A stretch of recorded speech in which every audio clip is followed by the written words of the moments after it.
la sobriété, elle revient souvent dans vos écrits aussi. Ouais. Vous expliquez que la sobriété n'est pas une privation, mais un retour à l'essentiel.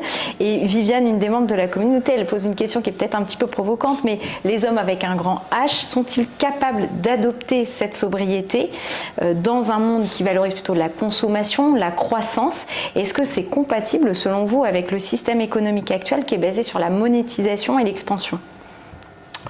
La réponse est presque dans la question, j'ai l'impression. Donc d'abord, on pourrait se dire, il y a deux couches, quoi. Il y a une première couche qui est de dire, je peux faire de la sobriété matière, de la sobriété ressources, sans forcément avoir fait de la sobriété du service rendu. Si on dit qu'à un moment, on se prête la perceuse, qu'on remet les jouets d'enfants sur le marché, et qu'on fait de la seconde main et de la réparation, on n'est pas à se priver du service rendu. Donc il y a une première étape qui est déjà de dire, avec tout le gâchis qu'on a, en réalité, on est capable de gagner tout en ayant le service. Puis après, il y a une deuxième question qui est effectivement plus culturelle, plus profonde, plus anthropologique, et effectivement qui est de dire, et est-ce que par ailleurs, il y a des trucs dont on pourrait se passer, je sais pas quoi, les vacances à Bali, et 2-3 autres trucs, si je prenais vraiment un cas provoque, et là, je pense que ça ouvre des questions, effectivement, deux types de questions. Des questions qui sont plutôt, on va dire, culturelles, profondes, morales, philosophiques presque, de dire est-ce que consommer toujours plus nous rend plus heureux personnellement et plus heureux collectivement? Ça, il y a quand même des éléments de réponse qui commencent à arriver. On sait que au-delà du PIB par habitant du Portugal, eh bien, ça plafonne.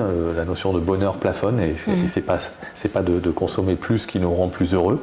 On sait que voilà, le Qatari moyen, il n'est pas plus heureux que le Danois moyen. C'est même le contraire.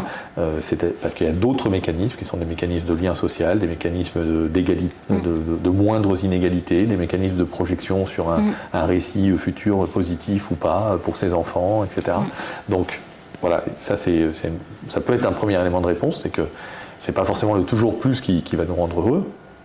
Deuxième élément de réponse un peu plus anthropologique, c'est que oui, évidemment, l'être humain a des désirs insatiables.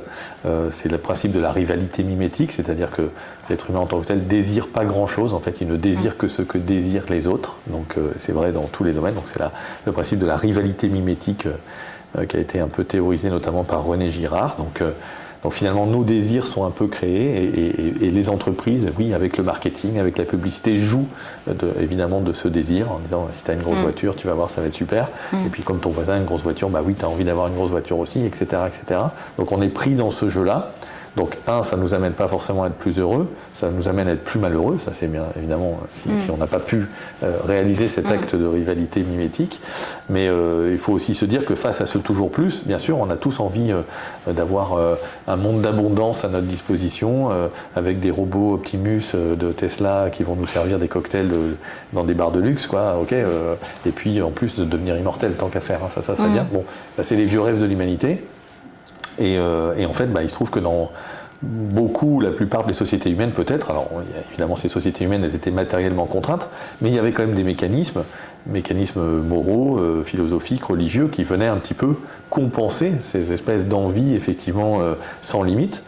Bon bah c'est Bouddha et la voie du milieu, hein, c'est ni trop ni trop peu pour être heureux, c'est la question de la tempérance par rapport à l'hubris, la démesure chez les Grecs anciens, la religion, bon je passe sur les questions de pauvreté et tout ça, mais voilà, en fait il y avait des choses, il y avait des espèces de contrepoids, alors ça ne veut pas dire que les gens se laissaient avoir et qu'ils n'avaient pas des envies, hein, je veux dire, sinon on n'aurait pas eu tous ces personnages historiques fort pénibles qui nous faisaient des guerres, des conquêtes et des trucs, et des beaux châteaux à visiter aujourd'hui, mais il y avait quand même, ou des cathédrales pour la partie plus liturgique, mais il y avait quand même cette idée de contrepoids, et aujourd'hui ce contrepoids, bah, on voit bien qu'il a plus de mal à exister, et qu'on est dans un monde effectivement qui est devenu hyper consumériste, un peu à modèle unique.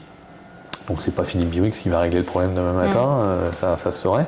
Mais quand même, voilà, prendre conscience de ça, de cette idée-là. Et oui, évidemment, le modèle économique actuel, bah, il se nourrit de la croissance, il se nourrit effectivement de la production matérielle. Et en fait, ça pose quand même la question de dire, est-ce qu'on peut imaginer de se réinsérer dans les limites planétaires, comme on dit, tout en continuant à faire cette croissance du PIB ?